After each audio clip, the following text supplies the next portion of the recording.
বাজারে যান, দাম বাড়ছে। প্রত্যেকটা ক্ষেত্রে আপনার জীবনের খরচ বেড়ে গেছে। খরচ বেড়ে যাওয়া মানে সে অতিরিক্ত টাকা যায় কোথায়? সরকারের ঘর। সরকার কার? দিল্লি সরকার, রাজ্যের সরকার। দিল্লি সেই পয়সাগুলো রোজগার করে তার থেকে ছিটে ফোটা লক্ষ্মীর ভান্ডারের নামে বাংলার মা বোনদের দিয়ে বাংলার মুখ্যমন্ত্রী থেকে খরিদ করে নিতে চাইছে। বাংলার মা তার মনে নেই কেন মুর্শিদাবাদ জেলায় আমাদের হাজার হাজার লক্ষ লক্ষ বেকার তারা অন্য রাজ্যে চলে যায় রিক্রুটের জন্য? কেন আমাদের জেলার হাজার হাজার বেকার অন্য দেশে চলে যায় রিক্রুটের জন্য?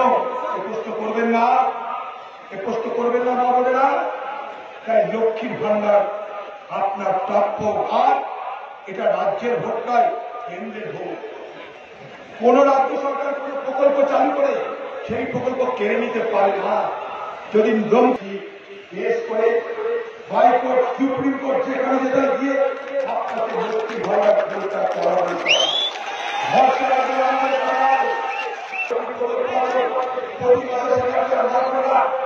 একজন মানব সে ভাগ্যলক্ষ্মী প্রকল্পে 2000 টাকা করে পায়। হাতে দেওয়া লক্ষ্মীর ভান্ডার প্রত্যেকটা পরিবার 200 ইউনিট বিদ্যুৎ বিনা পয়সায়